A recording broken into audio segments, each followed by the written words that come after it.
Bonsoir à tous, soyez les bienvenus pour ce journal du jeudi 19 avril. En voici les principaux titres en images bien sûr. Nous reviendrons sur le petit déjeuner du Club de l'Éco consacré à l'événementiel et organisé au Monte Carlo Country Club. Le 11e Conseil économique et social des jeunes avait lieu mercredi après-midi. Découverte de la nouvelle bande dessinée consacrée à Albert Ier de Monaco, le prince explorateur. Présentation ensuite de la nouvelle saison 2018-2019 de l'Opéra de Monte Carlo.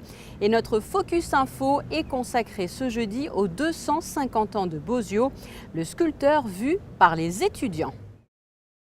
Un nouveau Club de l'Éco, je vous le disais, a été organisé dans le prestigieux cadre du village VIP du Rolex Monte Carlo Masters. À l'honneur comme thématique, cette fois-ci, l'événementiel sur le stand de Monaco Télécom. Le rendez-vous était organisé par Monaco Matin. Dominique Poulain était sur place pour vous. Comment les entreprises accompagnent les grands événements sportifs qui se déroulent à Monaco ? C'était le thème du Club de l'Éco organisé sur le stand de Monaco Télécom au Monte Carlo Country Club. Malgré sa petite superficie, la Principauté est un acteur qui pèse dans le domaine du sport avec le meeting d'athlétisme Herculis, le tournoi de tennis et le Grand Prix de Formule 1. Un point commun relie toutes ces manifestations sportives, le prestige. Monaco a toujours vécu au rythme du sport dès le 19e siècle et ses souverains ont toujours veillé à ce qu'il en soit ainsi, conscients de tout ce que le sport pouvait apporter à la principauté, tant en termes économiques que de notoriété. Dans les coulisses, l'influence est aussi indéniable. Ça représente d'abord des possibilités d'être fournisseur de ces événements sportifs, donc c'est-à-dire d'avoir des recettes, mais aussi ça représente des lieux de rencontres exceptionnels pour essayer de nouer un climat d'affaires avec des participants à ces événements. Participants qui viennent du monde entier et qui seraient très difficiles à joindre même dans le cours d'une année. Ces événements permettent de mobiliser les entreprises. Elles sont obligées de développer un savoir-faire unique pour l'organisation d'événements d'envergure internationale, plaçant Monaco au centre de la carte du sport mondial. Quand vous avez le Grand Prix de Monaco qui est produit, avec des images qui doivent être construites en partie à Monaco et construites en partie notamment au Royaume-Uni, il faut qu'entre ces deux sites, il y ait une fluidité de communication avec des tuyaux extrêmement importants et extrêmement fiables. Et donc on construit à chaque fois, compte tenu de l'importance aujourd'hui en TV 4K, on construit des tuyaux et des architectures de réseau qui sont passionnante à concevoir et surtout extrêmement intéressante à délivrer au quotidien.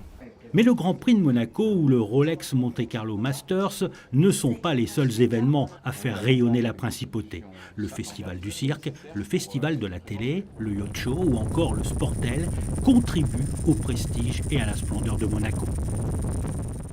Prochain rendez-vous du Club de l'Éco au mois de juin avec pour thématique cette fois-ci la transition numérique. Autre rendez-vous qui a marqué la journée du mercredi 18 avril en Principauté de Monaco, la 11e session plénière du Conseil économique et social des jeunes. Un conseil qui a vu le jour il y a une dizaine d'années maintenant. Christine Datomel vous livre plus de détails dans ce reportage. L'objectif de cette opération, qui a lieu une fois par an, permettre aux jeunes lycéens de la Principauté de prendre la parole et de proposer aux autorités monégasques des thèmes de réflexion. Élaborés sous forme de vœux, de jeunes rapporteurs défendent le projet de leur groupe.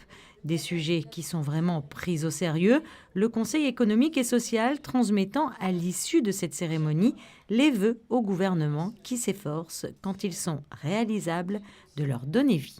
Les projets en eux-mêmes et la manière qu'ils ont eu de les étudier et de les présenter m'a beaucoup frappé, à la fois par le côté de la créativité, le caractère imaginatif d'un certain nombre de projets, même si c'est vrai, certains d'entre eux avaient déjà été explorés dans le passé, mais tant qu'un projet n'est pas abouti, il reste une idée neuve.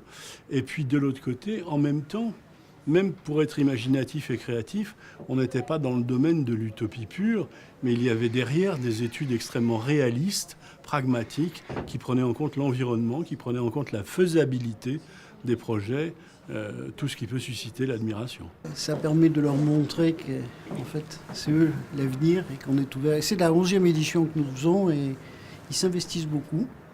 Et on se rend compte qu'ils ont compris le sérieux qu'on attend d'eux. Et d'ailleurs, la plupart des vœux qui ont été proposés depuis maintenant plus de 10 ans ont abouti, et certains ont même vu le jour sous forme de loi.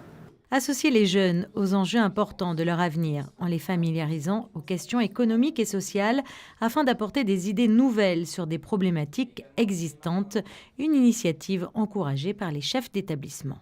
Les élèves sont très motivés dans la mesure où ils ont bien compris que si vous voulez, c'est une porte ouverte déjà sur leur futur, à savoir qu'ils mettent un pied déjà dans la réalité. Nous avons pour but de leur enseigner la théorie, mais par le biais notamment donc, de ces projets du Conseil économique et social, ça leur permet de rencontrer des entrepreneurs, de rencontrer, on va dire, des intervenants qui sont dans la réalité du monde de l'entreprise. Et pour nous, c'est très porteur, puisqu'ils voient bien qu'entre la théorie, maintenant, nous leur présentons la pratique. Ces projets qui sont porteurs partent de leur aspiration personnelle. C'est-à-dire que c'est une voie pour ces élèves qui sont volontaires en début d'année pour s'inscrire pour le CES des jeunes, mais de faire parler leur aspiration, leur souhait vraiment. 4 projets ont été proposés lors de cette 11e édition. La création d'une ligne maritime Menton-Monaco-Nice, l'aménagement de toits publics pour la jeunesse, la modification de la législation relative à la protection contre le tabagisme en principauté ou encore la création d'un parcours humanitaire et environnemental.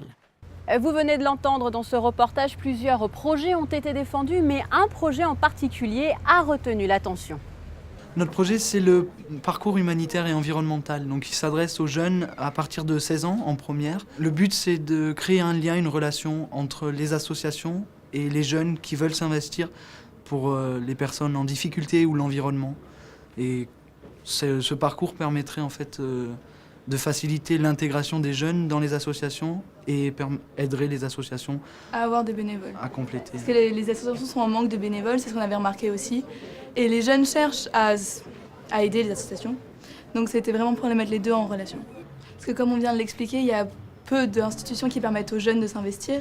Donc il y avait le club humanitaire du lycée et des associations comme le phare, mais il n'y en avait pas vraiment quelque chose en dehors du lycée et en dehors du religieux. Vous le savez, l'actualité monégasque se développe aussi sous forme de brève. Le CHPG à son tour s'engage en faveur de la transition énergétique. C'est le directeur de l'établissement de santé, Patrick Bini, qui a signé le pacte national pour la transition énergétique, entouré du directeur adjoint du CHPG et du directeur de la mission pour la transition énergétique. Cette signature s'inscrit dans la droite ligne des actions du CHPG pour le respect de l'environnement. Une BD entièrement consacrée au prince Albert Ier vient de paraître. Elle a été dévoilée au cœur du Temple de la Mer, le musée océanographique où se trouvait notamment Patricia Navarro. Il a été l'un des pionniers de l'océanographie et c'est dans le musée qu'il a créé où de très nombreux témoignages de son passé de navigateur et d'explorateur sont conservés que la première bande dessinée consacrée au prince Albert Ier vient d'être présentée. C'est une idée qui est née il y a quelques années maintenant. Elle a pris le temps de mûrir un petit peu. C'est Robert Calcagno qui avait eu cette idée et qui avait souhaité utiliser ce médium pour s'adresser notamment aux jeunes générations également et pour diffuser un peu l'héritage du prince Albert Ier d'une manière différente.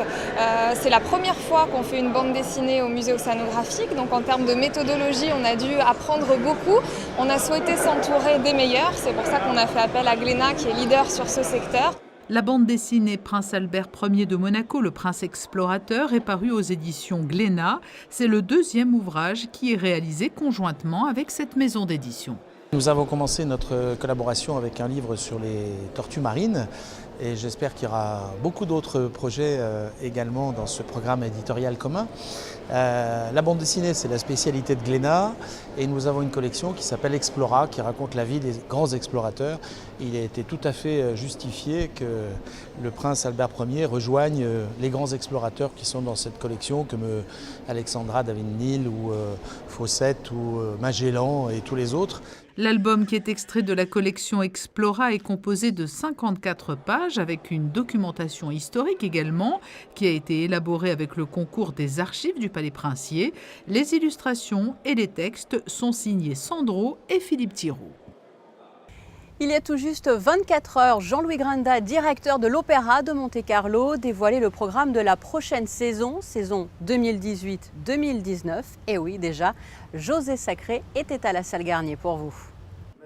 Ils étaient très nombreux, les journalistes et mélomanes venus assister à la présentation par Jean-Louis Grinda de la nouvelle saison 2018-2019 de l'Opéra de Monte-Carlo, dont il est le directeur. En ouverture de cette saison, une soirée opéra comique présentée par des solistes de la chapelle musicale Reine-Élisabeth que dirige José Van Damme.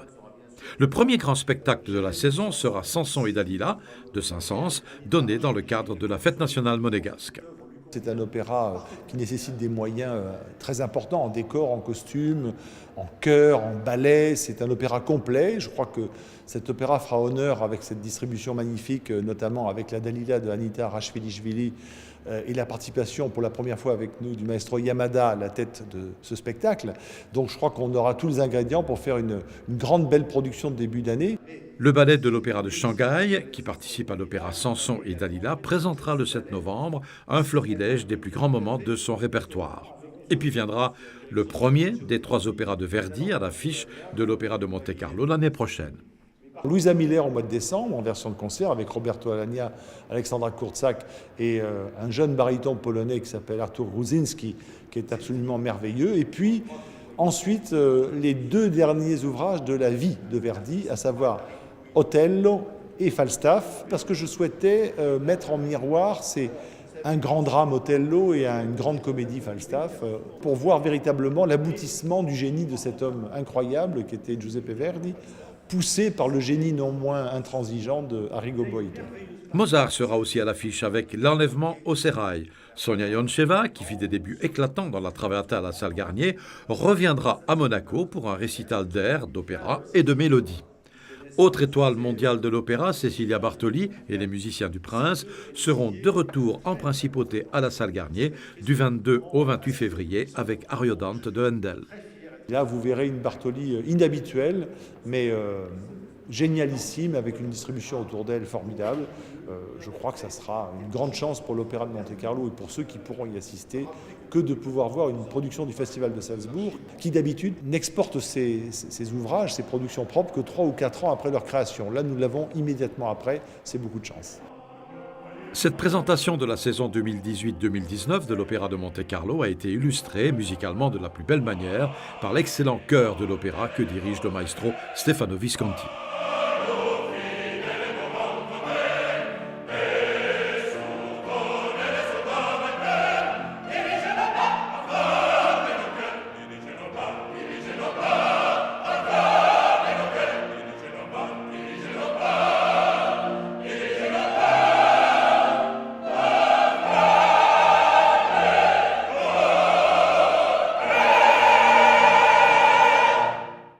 Il en était question avec notre invité de la semaine. Ce 19 avril est marqué par le 250e anniversaire de la naissance de François-Joseph Bozio.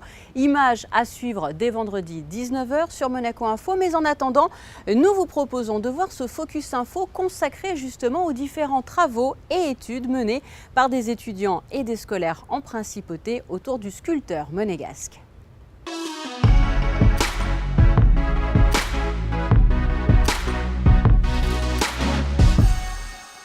Nous sommes au mois de janvier et depuis plusieurs semaines en principauté, un nom résonne de plus en plus, celui de Bozio, plus précisément François-Joseph. Il faut dire que 2018 est une année marquante. Il y a tout juste 250 ans, ici à Monaco, naissait celui qui serait nommé par le roi Louis XVIII, premier sculpteur de Sa Majesté. Ses œuvres sont majeures, tout comme les noms qui y sont associés. Buste de Napoléon, de Joséphine, de Hortense, le roi de Rome, statue de Louis XIV, place des Victoires à Paris.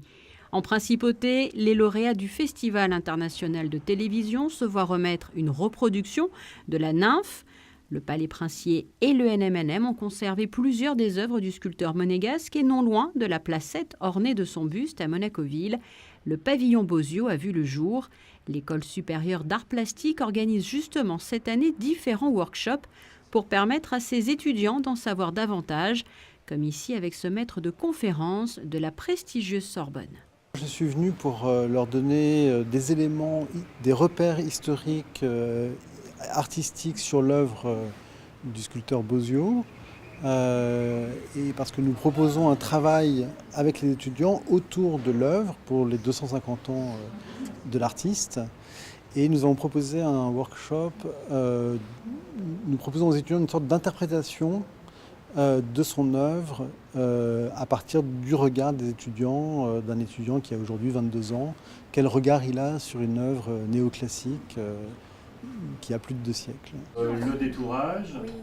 Ensuite, une fois le détourage fait, vous donnez les images, les envoie chez Picto, vous recevez les images, vous les découpez, il faut faire une découpe de bois avec Jean-Sylvain. Quel regard ils ont? Est-ce qu'ils ont des regards très différents? J'ai essayé de leur donner des clés de compréhension d'une œuvre telle que celle de Bosio, et on essaie de les faire réfléchir sur qu'est-ce que c'est, par exemple, aujourd'hui une pose dans une représentation officielle d'un personnage tel que Bosio a pu en faire.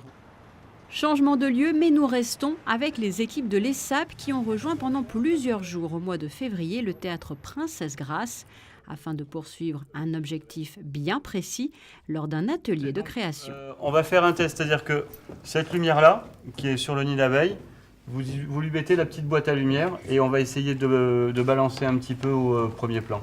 Et si on y arrive, c'est bon. On n'a plus qu'à shooter. 1, 2, 3. On tient la pause, Voilà, c'est bon. Ce qui se passe ici, c'est un workshop. Donc un workshop où des scénettes ont été donc imaginées par les étudiants de 2e année. Des scénettes qui mettraient comme ça en situation l'œuvre de François-Joseph Bosio et puis finalement leur environnement ou en tout cas leur présent. Voilà. Et j'imagine que pour vous, qui êtes à la tête de l'établissement, c'est important de pouvoir mettre Bosio à l'honneur, en particulier cette année. Oui, c'est intéressant d'avoir une relecture aujourd'hui, puisque évidemment l'école porte son nom, donc on se sent évidemment extrêmement impliqué. Et puis c'est toujours intéressant comme ça de créer des parallèles entre différentes époques. Avant d'en arriver là, donc, il y a eu d'abord à peu près 10 jours de préparation avec les étudiants, donc finalement de se poser la question sur les 250 ans de Bosio, sur l'œuvre de Bosio, sur la période aussi. Donc il a fallu effectivement trouver comme ça, une cohérence entre la période de François-Joseph Bosio et notre période contemporaine. Nous avons réfléchi autour de la question puisque j'enseigne la photographie et Bosio était un sculpteur. Et donc compliqué comme ça, essayer d'arriver à amener la photographie et la sculpture. Et comme la sculpture est une partie en tout cas importante dans l'histoire de la photographie, puisque la photographie a questionné beaucoup la sculpture, donc j'ai proposé aux étudiants de réfléchir sur cette notion entre photographie et sculpture. Moi, je pourrais aller là. J'ai la coiffure en plus. On peut peut-être essayer de faire un truc comme ça. C'est horrible. Hein? C'est-à-dire... Non, toi, t'es prise. Moi, je viens avec... Donc je toi, sais, on va. toi assise. Et derrière, on te met 2 morceaux. Pour moi, en fait, pour ce projet, j'ai effectivement été plutôt sur les costumes et on va dire le côté maquillage-coiffure avec effectivement des professionnels qui sont venus spécialement pour le projet, qui ont effectivement géré la coiffure et le maquillage en fonction des projets des étudiants. Pour ma part, effectivement, j'étais plutôt sur réfléchir à la gestion des costumes, si on est dans du contemporain ou si on est dans quelque chose qui correspondrait plus à l'univers de Bosio. Comment les trouver, qui des étudiants peut nous fournir en ça, est-ce qu'il faut effectivement qu'on aille louer des costumes ou pas, quelle esthétique on va leur donner, qui sont les personnages par exemple qui sont photographiés aussi.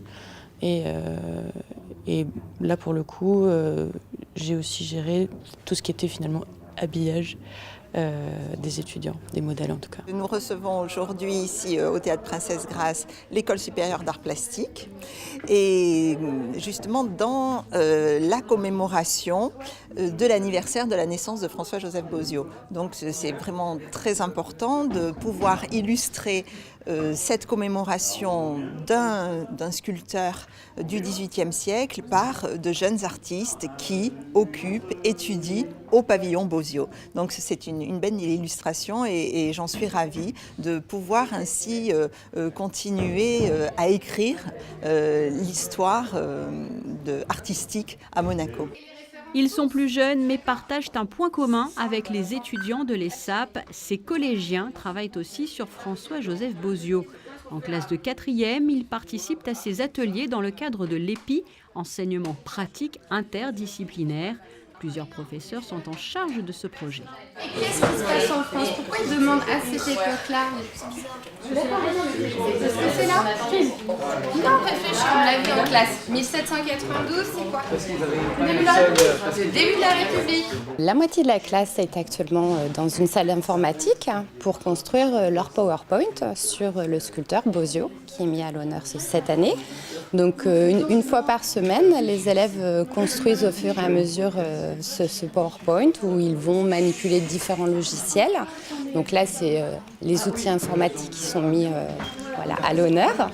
Après, il y a aussi les recherches en histoire. Donc là, ils ont le manuel d'histoire de Monaco qui nous crée un appui, les différents, bien sûr, sites de recherche, parce qu'on sait qu'ils sont très friands d'Internet. Ils manipulent en autonomie. On n'intervient pas beaucoup, sauf si on voit des erreurs un petit peu ou des conseils à leur donner. Et le but, en fait, c'est de construire cette EPI en vue de l'oral. Est-ce que tu as le sentiment, au fil des mois, justement, que ce travail t'a permis d'en savoir plus sur Bozio, alors que peut-être tu n'en savais pas autant l'année dernière à pareille époque, par exemple? Ce projet m'a même beaucoup aidé en histoire-géographie, pas que en histoire de Monaco, car tout est lié, même avec la Révolution française, donc j'ai appris énormément de choses. Ouais. Moi, je trouve ça très intéressant. C'est une nouvelle personne. Je ne savais pas qu'il y avait un sculpteur monégasque aussi important. Parce qu'il est même la France le connaît. Est-ce que tu peux d'ores et déjà un petit peu nous dire ce que l'on retrouve dans le PowerPoint que tu prépares? Il y a déjà une biographie de la vie de Bozio. On a aussi parlé de Monaco au temps de Bozio. Donc on a mis certaines informations, par exemple comment les gens étaient à son époque, le territoire de monégasque au temps de Bozio. Autre salle, toujours au collège Charles III, afin de retrouver d'autres élèves qui sont, eux, dans la salle d'art plastique. En ce qui concerne le projet de pays, on a travaillé avec M. Noirdinger sur Bozio. Donc, en ce qui nous concerne, donc je n'ai pas travaillé comme ma collègue Madame Lelièvre sur le côté historique, vu que ma partie c'est plutôt la langue, et j'ai plutôt préféré voir le côté de Bozio, le côté culturel que ce qu'il y avait concernant Bozio dans Monaco. Donc, on a parlé, entre autres, des lieux qui portent le nom de Bozio. Donc la rue Bozio, l'école d'art. T'as une grosse belle. Donc je ne sais pas si vous avez vu des trucs en plus hier soir ou ce matin. Ce qui est là, si tu arrives à enlever cette partie, tu vas obtenir cette partie. Donc la mâchoire va être ressentant. Après bon, ça c'était pas exprès. Mais ça c'est pas grave. C'est un talent caché. Tu es d'accord? Je suis en train de réaliser le serpent sculpté par François-Joseph Bozio en terre glaise. Alors c'est le serpent Achelous, de la sculpture Hercule, le combattant Achelous métamorphosé en serpent. Là, je suis en train de réaliser une sculpture qui est originellement celle de François-Joseph Bozio sur l'Arc de Triomphe. C'est de l'argile qui a été affinée, après ça la rend malléable. Bon, au début ça peut devenir sec, mais après si on rajoute de l'eau, après ça la rend très malléable. Depuis 3 semaines, on essaie de les confronter à ce qu'est la sculpture. Pas la sculpture en taille directe, mais en modelage. Donc on leur a donné cette matière qui s'appelle de l'argile. Et à partir de là, ils ont dû choisir, parmi des sujets faciles ou difficiles, un élément d'une sculpture de Bozio, le sculpteur. À partir de là, nous n'avons pas les originaux. Intransportables, trop lourds, trop chers aussi. Donc à partir de là, ce qu'on a fait, on a pris des photos sur Internet et ils doivent essayer de transformer des photos en 2 dimensions, plates, en un élément en 3 dimensions. Ce qui est d'une extrême difficulté. Et tous ces jeunes, comme l'ensemble de la population, peuvent aussi désormais découvrir Bozio sur un timbre et une pièce. Pour l'élaboration du timbre, un concours de dessin a été ouvert aux anciens élèves du pavillon Bozio. 25 dessins ont ainsi été réalisés et le jury a retenu le dessin de Céline Marin qui représente, vous le voyez, le sculpteur et le quadrige de l'Arc de Triomphe du Carrousel. Et voici à présent vos prévisions météo. C'est avec un très large soleil que s'achèvera la semaine. Les températures seront très agréables ce vendredi, comprises entre 15 et 22 degrés. Samedi, poursuite de la belle période d'ensoleillement. Le week-end, dans son intégralité, sera très agréable. Dimanche, en effet, les conditions seront optimales avec du soleil et des températures allant de 16 degrés le matin à 21 degrés l'après-midi. Lundi, retour des nuages qui voileront par moments le soleil, mais le temps restera sec. Mardi, journée nuageuse, le gris sera de mise. Nuages et soleil se partageront le ciel dans la journée de mercredi. Et c'est ainsi que se referme cette édition. J'en profite pour vous rappeler que Monaco Info, c'est aussi sur l'ensemble de nos réseaux sociaux et sur l'appli. À très bientôt.